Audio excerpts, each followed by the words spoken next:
Hai teman-teman, selamat datang di channel saya, Suket Ijo Channel.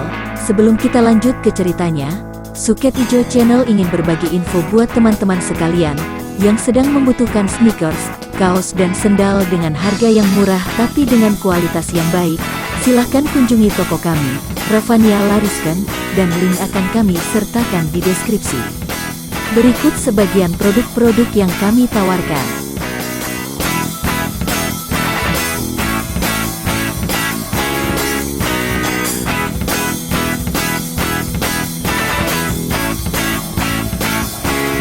Oke, kalau gitu mari kita lanjut ke ceritanya lagi.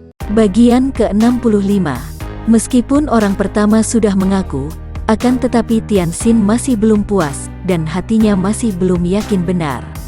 Orang-orang semacam ini, orang-orang golongan hitam yang pikirannya selalu penuh dengan kejahatan, sama sekali tidak boleh dipercaya begitu saja. Akan tetapi, si jenggot panjang ini memang benar-benar tidak mau mengaku. Suaranya semakin berkurang setelah mukanya mulai tertimbun tanah sehingga tiap kali membuka mulut, mulutnya kemasukan tanah. Akhirnya, seluruh mukanya sama sekali tertutup. Si Codet memejamkan kedua matanya agar jangan melihat lagi keadaan temannya yang keras kepala, dan memilih mati dikubur hidup-hidup daripada harus mengaku itu.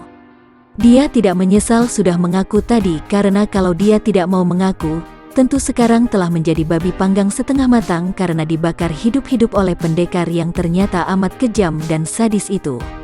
Si Codet itu berpikir apakah pernah dia melihat orang yang lebih sadis daripada tindakan pendekar sadis ini.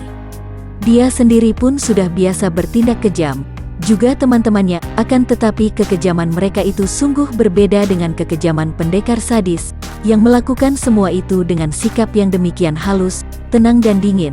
Seperti sikap iblis di neraka yang melakukan tugasnya menyiksa orang berdosa saja. Sesudah menimbunkan semua tanah yang digalinya tadi di atas tubuh si jenggot, yang rebah terlentang di dalam tanah, sehingga tanah itu sekarang bergunduk berupa sebuah kuburan baru, Tianxin lalu meninggalkannya ke dalam gubuk. "Ah, Chiang!" Si Codet berseru memanggil ke arah gundukan tanah itu sambil memandang dengan mata melotot. "Ah, Chiang! Apakah engkau bisa mendengarku?" Si Codet bertanya dengan hati ngeri. Ingin dia memberitahu dan membujuk temannya itu agar mengaku saja.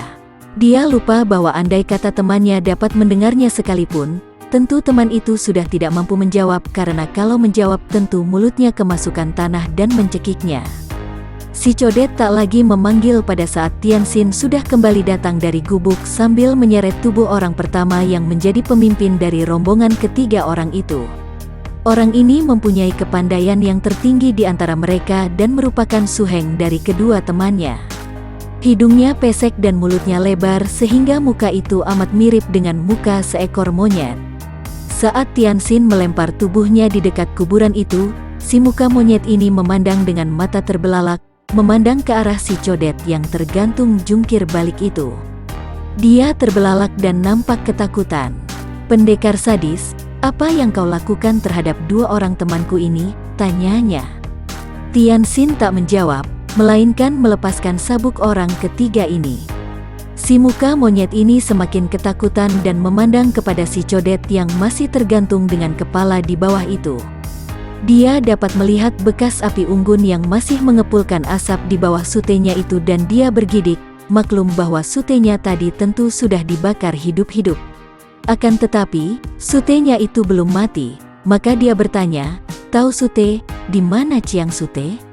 Yang ditanya hanya memandang ke arah kuburan, dan tiba-tiba sepasang mata atau itu terbelalak bagaikan orang yang ketakutan. Si muka monyet menoleh, memandang ke arah kuburan baru itu dan dia pun terbelalak melihat betapa tanah kuburan itu bergoyang dan tiba-tiba nampak sebuah lengan tersembul keluar dari gundukan tanah. Lalu tiba-tiba orang yang tadinya dikubur hidup-hidup itu bangkit duduk. Kini kepala yang penuh dengan tanah itu keluar, matanya berkedip-kedip akibat kemasukan tanah. Bibirnya mengeluarkan suara karena kemasukan tanah pula. Ternyata si jenggot panjang ini merupakan orang yang cukup kuat sehingga dia belum mati. Ketika ditimbun tanah itu, agaknya totokan pada tubuhnya menjadi punah sehingga dia mampu mengerahkan tenaganya untuk membobol tanah yang menimbuninya. Tianxin menghampiri, lalu bertanya, "Kau mau mengaku?" Akan tetapi si jenggot panjang itu lalu memaki dengan suara seperti orang yang lehernya dicekik, "Jahanam kau!" Dan tiba-tiba dia meloncat dan menyerang kepada Tianxin. Keadaannya sungguh menyeramkan, seperti mayat yang baru bangkit dari kuburan. Akan tetapi, terjangannya yang disertai gerengan laksana harimau itu tentu saja dengan mudah dapat dihindarkan Tianxin dengan tangkisan, bahkan hanya dengan sekali dorong saja tubuh si jenggot panjang itu sudah masuk lagi ke dalam lubang yang terbuka. Lalu Tianxin menimbuninya dengan tanah dan menginjak-injak timbunan tanah itu sampai padat. Sekali ini si jenggot panjang sudah tidak lagi mampu bergerak. Melihat ini, si Codet dan temannya menggigil. "Dan datang untuk menangkapku dengan mengancam hendak menyiksa kawanku itu? Baiklah, mungkin aku terlambat dan temanku akan mati. Akan tetapi si Tianong serta seluruh anak buahnya pun akan kusiksa sampai mati semuanya. Dan kalian memperoleh giliran pertama," kata Tianxin kepada si muka monyet yang sudah pucat sekali itu. "Beri saja tanda dengan tanganmu kalau engkau mau memberitahu di mana adanya temanku yang ditahan itu." Berkata demikian, tiba-tiba saja leher si muka monyet itu sudah dibelit sabuknya sendiri, lantas sekali saja menggerakkan kedua tangannya. Tianxin sudah melemparkan orang itu ke atas cabang pohon di mana si muka monyet tergantung pada lehernya. Ketika melontarkan tubuh orang ini, Tianxin membebaskan totokannya sehingga tubuh itu dapat meronta-ronta. Sebentar saja muka itu sudah menjadi merah dan agak membiru, lidahnya terjulur keluar, kemudian tiba-tiba si muka monyet menggerak-gerakkan kedua tangannya. Tianxin melepaskan ujung sabuk hingga tubuh itu terbanting jatuh ke atas tanah, akan tetapi lehernya terbebas dari lilitan sabuk. Si muka monyet megap-megap bagai ikan yang dilempar ke darat, dan untuk beberapa lamanya tidak mampu bicara, hanya memegangi lehernya seperti hendak mencekik leher sendiri. Tianxin duduk menanti dengan tenang. "Nah, apa yang hendak kau katakan?" katanya kemudian. "Gadis itu, dia ditawan di Pondok Merah dekat Telaga Qinghai." Kini Tianxin merasa yakin bahwa keterangan yang didapatnya itu memang benar. Kalau ada dua orang memberi keterangan yang sama, sudah pasti tidak membohong. Tiba-tiba dia menggerakkan golok rampasannya. Sinar berkelebat dan dua orang itu tidak sempat memekik lagi karena sinar golok itu langsung menyambar ke arah leher mereka dengan kecepatan kilat, dan tahu-tahu mereka sudah tewas dengan leher putus, yang seorang menggeletak di atas tanah, dan yang seorang lagi dengan tubuh masih tergantung pada kakinya. Tianxin membuang golok itu, lalu mengambil pedangnya, kipas dan sulingnya yang tadi mereka rampas. Kemudian mengerahkan seluruh tenaga ginkangnya untuk berlari menuju ke Telaga Qinghai. Ketika Kim Hong membuka kedua matanya, dia pun mengeluh. Seluruh tubuhnya merasa nyeri, lalu pada saat dia hendak menggerakkan kedua tangannya yang terasa paling nyeri, ternyata kedua tangan itu berada di belakang tubuhnya, terbelenggu oleh sesuatu yang selain amat kuat, juga runcing dan menusuk kedua pergelangan tangannya. Seketika dia menjadi sadar betul dan membuka matanya lebar-lebar. Teringatlah dia bahwa dia sudah terjebak, lalu diserang dengan asap pembius. Dengan tenang Kim Hong memutar pandang matanya. Dia harus tenang dan tidak panik. Itulah syarat utama menghadapi keadaan seperti sekarang ini. Dia tahu bahwa dia berada di tangan musuh. Akan tetapi satu hal yang sudah pasti dan menimbulkan harapan adalah kenyataan bahwa sampai saat ini dia masih hidup. Dan itu berarti bahwa pihak musuh belum menghendaki kematiannya dan memiliki suatu rencana kenapa dia masih dibiarkan hidup. Dan selama dia masih bernapas, berarti masih ada kesempatan untuk lolos dan masih ada harapan. Pandang matanya menyatakan bahwa dia berada di dalam sebuah kamar yang agaknya terbuat dari tembok tebal yang amat kokoh kuat. Ada sebuah pintu saja di situ, pintu besi yang di atasnya terdapat jeruji besi yang kuat pula. Dia tidak akan kehabisan hawa yang tentu masuk dari jeruji besi itu. Kamar itu kosong, hanya ada sebuah dipan besi di mana dia rebah miring. Kedua kakinya bebas, akan tetapi sepasang lengannya dibelenggu ke belakang. Jari-jari tangannya bergerak dan meraba-raba, dan tahulah dia bahwa kedua lengannya itu diikat dengan kawat berduri, dan bahwa duri-duri besi itu telah melukai sepasang pergelangan tangannya. Sinar lampu yang masuk melalui celah-celah jeruji menunjukkan bahwa waktu itu masih malam. Dia mengingat-ingat, Tianxin menerima surat seorang wanita, bekas sahabatnya, murid si Tianong yang mengajaknya mengadakan pertemuan. Begitu Tianxin pergi, dia dipancing dan dijebak. Padahal, si Tianong tidak pernah mengenalnya, apalagi bermusuhan. Jelaslah bahwa dia ditawan itu tentu ada hubungannya dengan Tianxin. Otaknya yang cerdik itu diputarnya dan Kim Hong bisa menduga bahwa tentu dia ditawan untuk dijadikan umpan memancing Tianxin. Dan dia tahu bahwa Tianxin sudah pasti akan mencarinya, serta berusaha sedapatnya untuk menolongnya, dan agaknya hal inilah yang dikehendaki oleh pihak musuh, yaitu memancing datangnya Tianxin. Ini berarti bahwa dia sendiri sudah tertawan, dan dengan adanya kenyataan bahwa pihak musuh tidak atau belum membunuhnya, berarti bahwa dia sendiri untuk sementara waktu ini belum terancam bahaya maut, akan tetapi Tianxin lah yang terancam. Dia harus bisa lolos untuk memperingatkan Tianxin. Dengan hati-hati Kim Hong lalu bangkit, duduk di pinggir pembaringan. Pertama-tama dia harus dapat membebaskan kawat berduri yang membelenggu ke pergelangan tangannya. Dengan kedua kakinya yang tidak terbelenggu, maka dia masih akan dapat menjaga dan melindungi dirinya. Agaknya pihak musuh terlalu memandang rendah dirinya, sehingga hanya dua tangannya saja yang dibelenggu, akan tetapi kedua kakinya dibiarkan bebas.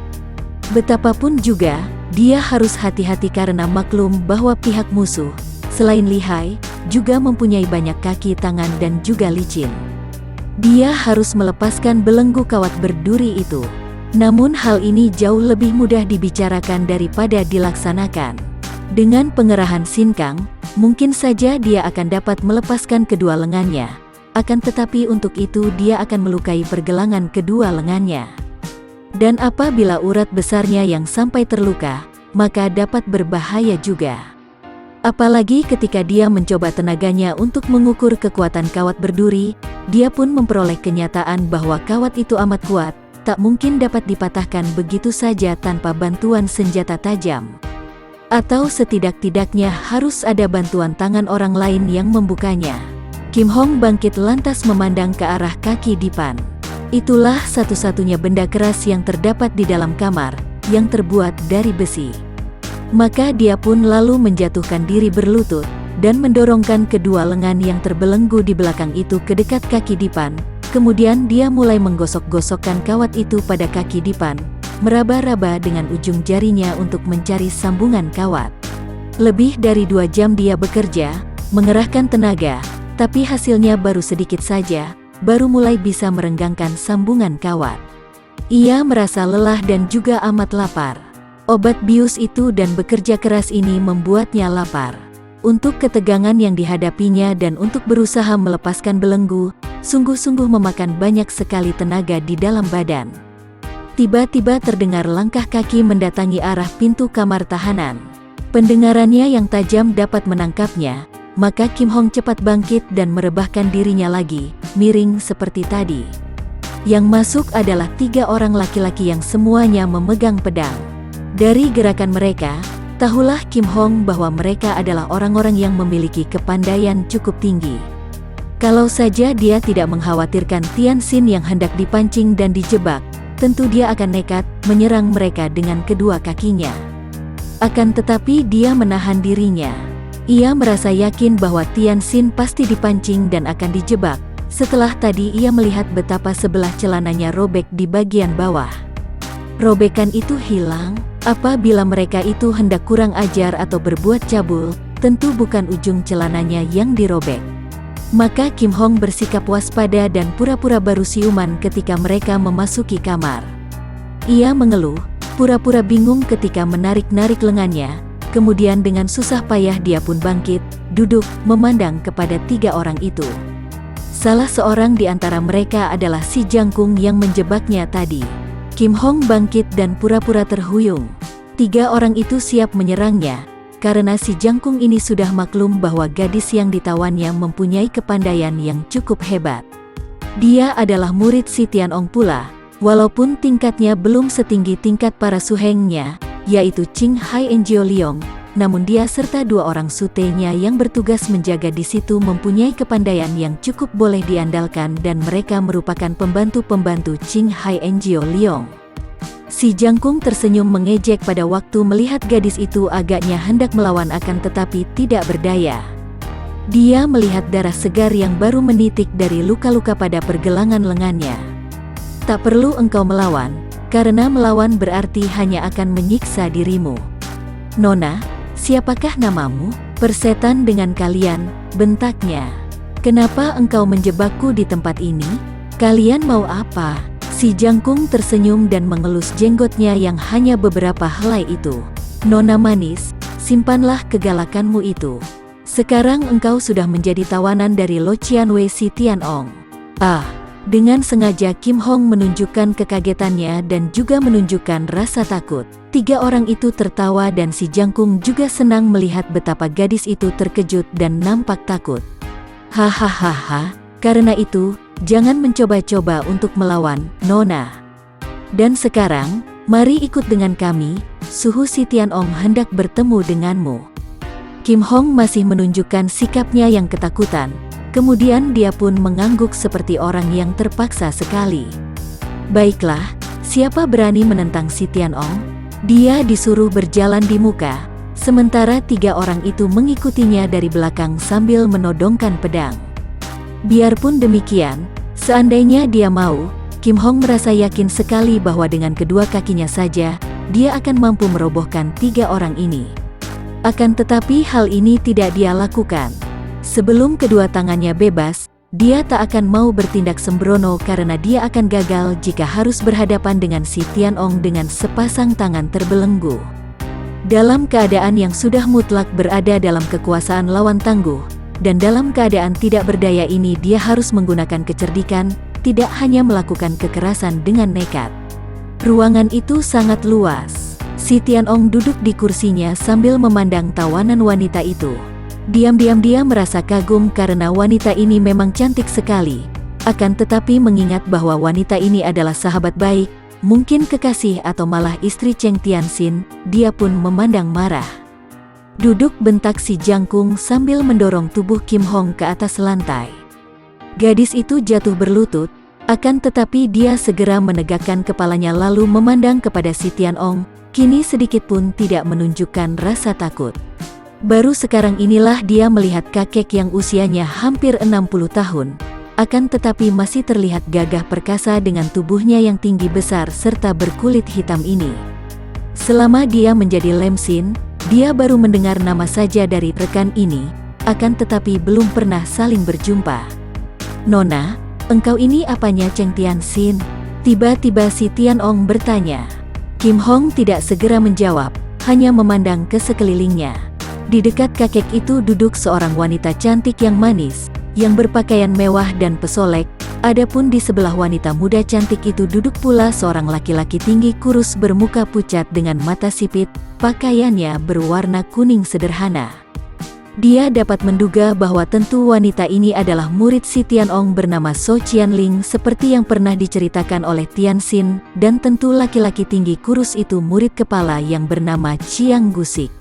5 orang laki-laki tua lain yang duduk di sebelah kiri Si Tianong dan nampak gagah perkasa itu sama sekali tidak dikenalnya, dan tidak dapat diduganya siapa karena Tianxin tak pernah menyebut-nyebutnya. Ia tidak tahu bahwa 5 orang itu adalah Ching Hai Enjio Liong murid Si Tianong yang lihai. Melihat So Qianling juga berada di situ, Kim Hong yang tadinya tak ingin menjawab, kini menjawab dengan suara lantang, "Aku adalah kekasihnya." "Apakah engkau yang berjuluk Si Tianong?" Si Tianong tertawa dan minum araknya dari guci besar. Tokoh ini memang suka sekali minum arak, dan kekuatan minumnya sangat luar biasa. Tak pernah dia kelihatan mabuk, betapapun banyaknya arak memasuki perutnya. "Haha, engkau memang pantas menjadi kekasih pendekar sadis. Engkau cukup berani, dan engkau pun cukup manis. Siapakah namamu, Nona?" "Namaku Kim Hong," jawab Kim Hong singkat tanpa menyebutkan marganya. Marga Toan adalah marga yang terkenal sebagai marga keluarga kaisar, maka dia pun tidak mau menyebutnya. Dengan menyebutkan nama Kim Hong, tentu orang akan menyangka dia marga Kim dan bernama Hong. Nama yang manis, seperti juga orangnya, kata si Tianong dengan jujur, bukan untuk merayu. Akan tetapi sayang, Nona Kim, kini nyawamu berada dalam tangan pendekar sadis. Apa maksudmu? Tanya Kim Hong dan memandang tajam kepada kakek itu. Qianling, katakan kepadanya apa yang akan terjadi dengan dirinya bila pendekar sadis tidak muncul ke sini. Si Tianong berkata kepada muridnya, tahu dari pandangan mata Qianling betapa muridnya itu merasa cemburu dan membenci nona cantik itu. Dan memang sesungguhnya demikianlah. Melihat Kim Hong yang cantik jelita itu, secara diam-diam Qianling merasa cemburu sekali dan membencinya. Dia sendiri harus hidup di situ sebagai istri suhengnya yang sama sekali tidak dicintanya. Sebaliknya wanita ini selalu berdampingan dengan Cheng Tianxin sebagai kekasihnya. Tentu saja dia merasa iri sekali. Perempuan rendah, kata So Qianling, kau dengarlah baik-baik. Kami sudah mengutus orang untuk memanggil Cheng Tianxin ke sini menghadap suhu.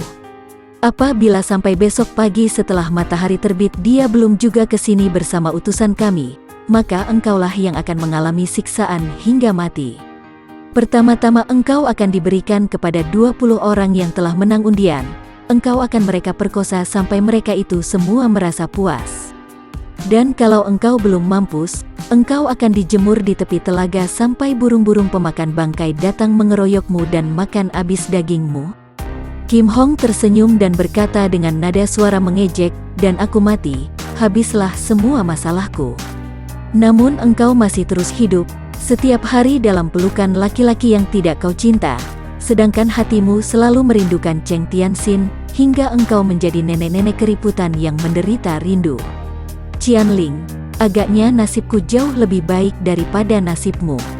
Perempuan rendah, Qianling bangkit dan sikapnya hendak menyerang. Jangan, terdengar si Tianong mencegah sambil tertawa, dan muridnya itu tentu saja tidak berani melanggar. Kakek tinggi besar itu kembali minum araknya, lalu dia mengangguk-angguk. Memang engkau cukup tabah, Nona Kim. Aku sangat kagum akan keberanianmu dan engkau pantas diberi makan minum agar engkau melihat bahwa kami bukanlah orang-orang kejam terhadap tawanan. Hahaha, berikan roti dan daging untuk dia, perintahnya kepada seorang murid. Salah seorang di antara murid-muridnya yang ikut mengurung tempat itu segera maju. Dia membawa sebuah piring terisi roti dan daging panggang yang sudah dipotong kecil-kecil. Letakkan piring itu di depannya, perintah si Tianong dan muridnya mentaati perintah ini. Kim Hong dalam keadaan berlutut dan kedua lengannya dibelenggu ke belakang, dan kini piring roti serta daging itu berada di atas lantai, di depannya. Tentu saja dia tidak dapat makan seperti orang biasa, karena dia tak mampu menggerakkan kedua tangannya. Roti dan daging itu nampak begitu lezat dan perutnya amat lapar. Dia tahu bahwa pihak musuh hendak menghinanya. Jika menuruti hatinya, tentu saja dia lebih baik memilih mati daripada menerima penghinaan itu. Akan tetapi Kim Hong adalah seorang gadis yang amat cerdik. Dia bisa menduga bahwa mereka semua ini amat membenci Tianxin, kecuali Qianling mungkin, tetapi Qianling pun tentu saja amat membencinya sebagai kekasih pemuda itu. Mereka ingin melihat dia terhina, juga ingin melihat Tianxin tersiksa lahir batinnya dan kemudian melihat pemuda itu tewas. Kalau dia menolak suguhan ini, berarti dia mengecewakan mereka dan siapa tahu mereka itu akan mencari akal penyiksaan atau penghinaan yang lebih merugikan lagi. Selain dari itu, makanan di depannya ini akan sangat bermanfaat baginya, dapat menambah tenaga badannya. Kalau sampai dia kelaparan, maka dia akan lemas dan ilmu silatnya pun tidak akan mampu menolong tubuh yang kelaparan. Maka Kim Hong lalu memusatkan pikiran, mendiamkan pikirannya hingga segala macam pikiran tentang penghinaan tidak lagi terasa, kemudian dia pun lalu menekuk tubuhnya ke depan. Haha, makanlah, Nona manis, makanlah, kata si Tianong, suaranya penuh dengan kegembiraan melihat betapa kekasih musuh besarnya akan makan seperti seekor anjing makan. Dan Kim Hong lalu mengambil daging yang telah dipotong kecil-kecil itu dengan mulutnya, makan bagaikan seekor anjing. Mulutnya menggigit potongan daging dan roti itu dari atas piring, sehingga perbuatannya ini memancing suara ketawa dari para murid si Tianong. Juga Qianling tersenyum dan merasa girang melihat wanita yang membuatnya cemburu itu ternyata hanyalah merupakan seorang wanita lemah yang mau menerima penghinaan seperti itu. Biarpun agak sulit, karena piring itu kadang-kadang terdorong ke depan hingga terpaksa Kim Hong harus mendekat dengan mempergunakan kedua lututnya merangkak. Akhirnya roti dan daging itu habis juga dimakannya. Kini badannya terasa lebih segar, akan tetapi kerongkongannya kering sehingga dia ingin sekali minum. Si Tianong, "Aku ingin minum," katanya terus terang, mencegah mulutnya yang ingin sekali melanjutkan kata-kata itu dengan sebuah kata lagi di akhirnya, yaitu, "Darahmu." "Hahaha, berilah dia minum, di piringnya itu," kata si Tianong yang merasa gembira sekali. Dia seperti melihat Tianxin sendiri yang mengalami penghinaan itu, maka sakit hatinya agak terobati. Seorang murid lantas mengucurkan air teh ke dalam piring dan Kim Hong, seperti seekor anjing, menjilati air teh itu dari piring, karena tidak ada cara lain lagi untuk membasahi tenggorokannya dengan air itu. Semua orang mentertawakan melihat lidahnya terjulur menjilati air dari piring itu. Bagi teman-teman yang menyukai video ini, silahkan subscribe, share, and like. Jangan lupa nyalakan bunyi loncengnya untuk mendapatkan video-video terbaru dari kami, agar kami terus bersemangat dalam membuat video-video yang menarik. Mohon maaf kalau masih banyak kesalahan di sana-sini. Semoga kedepannya kami bisa lebih baik lagi. Terima kasih.